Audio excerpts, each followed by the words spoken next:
Voilà, donc François d'Angléon, il s'est battu comme un lion. Oui, oui.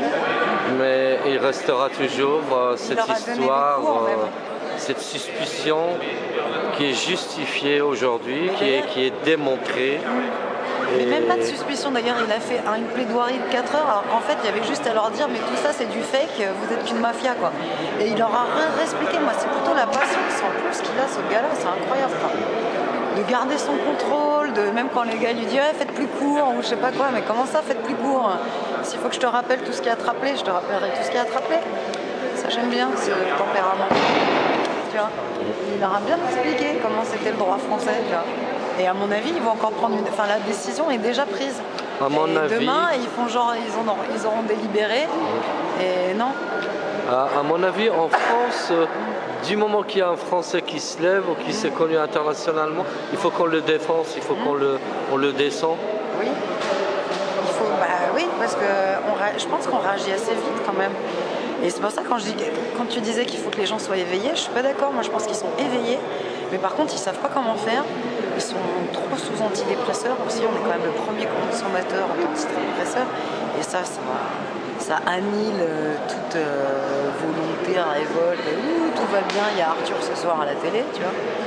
Bon, voilà. Est-ce qu'on les a pas bernés un petit peu et on a effacé cette organisation, cette solidarité qu'il y avait toujours de la France, une France, une grande nation, une France qui donne des leçons en matière de culture, en matière des droits de l'homme. Est-ce que vous ne pensez pas que ces Français, ils ont été bernés, aujourd'hui ils se réveillent, ils ne trouvent que du vent? Oui, voilà, qu'ils ont tout perdu. Mais parce que je pense qu'il y en a beaucoup qui ont cru dans ces valeurs, parce que les humains, pas que les Français, on est ouvert, je veux dire, les villages, ils accueillent, ils font des fêtes. Ils savent justement qu'on a un peu bisounours, Ewok ou je sais pas quoi là. Et donc, oui, donc quand les gens s'ils se réveillent, parce qu'il y a quand même un processus de déni qui aide aussi donc il y a beaucoup de gens, ils veulent payer, voilà, leur cerveau refuse. Mais effectivement, quand ils sont réveillés, ils savent plus quoi faire. C'est ce que je dis, c'est pour ça qu'il faut qu'on s'unisse. Il faut qu'on... Moi j'ai essayé d'aller voir les agriculteurs, les policiers, dans toutes les manifs, etc. On les incite à ce qu'on se fédère. Il faut arrêter les manifs pour les infirmiers, il faut arrêter les manifs pour ci, les manifs pour ça. Là il y a quoi? Il y a 15 personnes, 20 personnes qui soutiennent un avocat extraordinaire. Et c'est pas normal. Normalement ça devrait être du débordement là.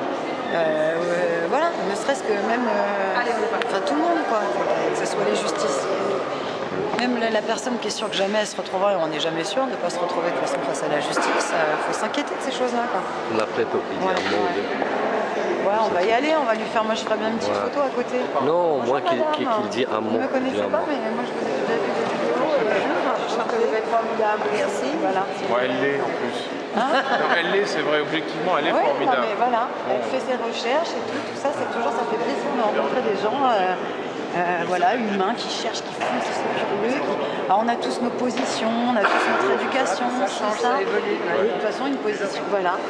Comment on dit ça? Une opinion, ça se construit. Voilà. Donc, avec le temps, il faut rester ouvert, Et j'ai trouvé ça super sur les Lumières, parce que vu que moi je viens vraiment de l'éducation nationale.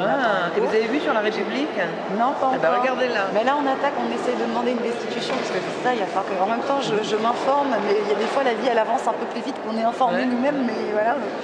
Donc oui, parce que sur la destitution de quoi? Eh ben de Hollande, là en ce moment il y a un petit parti qui est en train de se monter, très sympa, le parti de rien, vous ne connaissez pas? Non, j'ai entendu parler de ça. C'est rigolo, c'est suite au mouvement du 14 juillet. Oui. Mais je parle pas de Fiori, des Barjot, de la démosophie, je parle de citoyens qu'on en marre aussi, qui s'intéressent. Mais la destitution à quel titre? La de haute trahison, etc. Je crois qu'ils ont supprimé la haute trahison. Ouais, mais bon, on va y arriver quand même. L'article 68 de la Constitution a été nettoyé par Sarkozy en 2007. Pour effectivement retirer quasiment le crime pour haute trahison. Mais il existe toujours. Maître François d'Angléon, un petit mot après 4 heures de plaidoirie. Écoutez, j'ai été étonné par les réquisitions de l'avocat général. Pas l'avocat général, le procureur, Madame Bensoussan, qui a demandé que je sois interdit à vie d'exercer la profession d'avocat pour 2 infractions imaginaires. le vol d'un dossier qui m'appartient, et puis pression et menaces contre avocat dans l'exercice de la profession d'avocat, sans être capable de dire dans quel dossier j'aurais fait des pressions. Voilà, c'est aussi simple que ça. En gros, pour l'avocat général, Madame Bensoussan, le fait de tutoyer le président du conseil régional de discipline, c'est une infraction pénale. Voilà. C'est fou, hein? Ouais. François Detton, c'est un faussaire. Il a fabriqué un faux procès verbal pour s'attribuer frauduleusement la qualité de président du conseil régional de discipline. Et aujourd'hui, il est venu faire plaider devant la juridiction que ça l'avait rendu malade d'être traité de faussaire. Bien, mais maître, ce genre d'affaires, il y en a plusieurs et dans toutes... Partout, c'est plus l'exception, c'est la règle en France. C'est un pays de terreur. Donc bonsoir à tous. Alors ce qui s'est passé, c'est que la décision a été mise en délibéré demain. Et donc comme je l'ai dit, le procureur s'appelle Madame Bensoussan. Et Madame Bensoussan a requis ma condamnation pour avoir volé un dossier qui m'appartient et pour avoir... pour d'autres infractions imaginaires, et surtout la sanction, c'est qu'il faut m'interdire à vie d'exercer la profession d'avocat avec exécution provisoire. Donc on voit qu'on est vraiment ici dans une chasse à l'avocat. Ça tombe bien, je suis en train de préparer un livre sous le titre La chasse à l'avocat, et je vais faire un chapitre particulier pour Madame Bensoussan, puisqu'elle a demandé une sanction qui ne peut pas être prononcée dans cette affaire. Parce que pour prononcer une sanction d'exercer là une profession, il faut que l'infraction ait été commise à l'occasion de l'exercice de la profession, ce qui n'est pas le cas en l'espèce. La vérité, elle est filmée, elle est là, et il ira vous poser la question. Quoi ça sert dans ce cas-là? Il faut pas regarder la vidéo. Vous avez tout dans la vidéo. Vous avez tout compris et vous continuez à chipoter. Ils cherchent quoi? Les poux dans la tête. Et là, dans cette affaire, il n'y en a pas. Parce que moi j'ai vu la vidéo. Même en regardant la vidéo, elle a menti parce qu'elle a dit que l'autre, la Detton, était sorti quand il a récupéré le dossier. Alors que dans la vidéo, on voit qu'il a récupéré le dossier. C'est pour ça qu'il voulait... Si vous aviez un appel à la population française, qu'est-ce que ce serait? Là, écoutez, la population, je pense qu'aujourd'hui on est dans un état de terreur, hein, et c'est la terreur du système, hein, c'est la guerre des institutions contre les citoyens ordinaires, c'est la chasse aux avocats.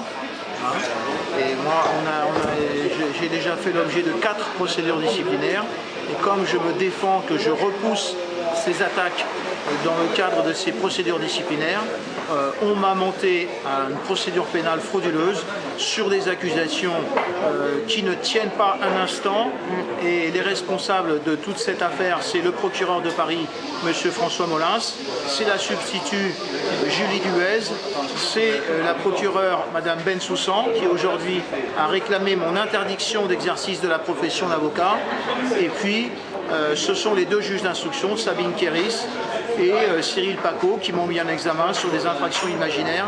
C'est aussi le président de la chambre de l'instruction, Michel Vanier, qui a rejeté illégalement ma requête en nullité des actes de procédure. Et puis c'est aussi, Didier Guérin, le président de la chambre criminelle de la Cour de cassation, qui a interdit l'examen de mon pourvoi en cassation contre l'arrêt de la chambre de l'instruction. Donc nous sommes dans une justice qui n'est pas une justice démocratique, qui est une justice aux ordres, et en gros aux ordres de la bande des 4. Quoi. La bande des 4, c'est Hollande, Valls, Taubira, Cazeneuve. Voilà. Et pour clôturer cette déclaration, ces observations, moi j'ai comparu devant un faux conseil de discipline régional le 7 mai 2014. Le dénommé François Detton se prétendait président de cette juridiction disciplinaire alors qu'il n'est même pas juge disciplinaire. 10 jours plus tard, il assistait à une remise de Légion d'honneur qui avait été donnée à l'un de ses amis par M. Bernard Cazeneuve, le ministre de l'Intérieur. Vous avez tout compris, nous sommes dans un système qui est complètement dénaturé.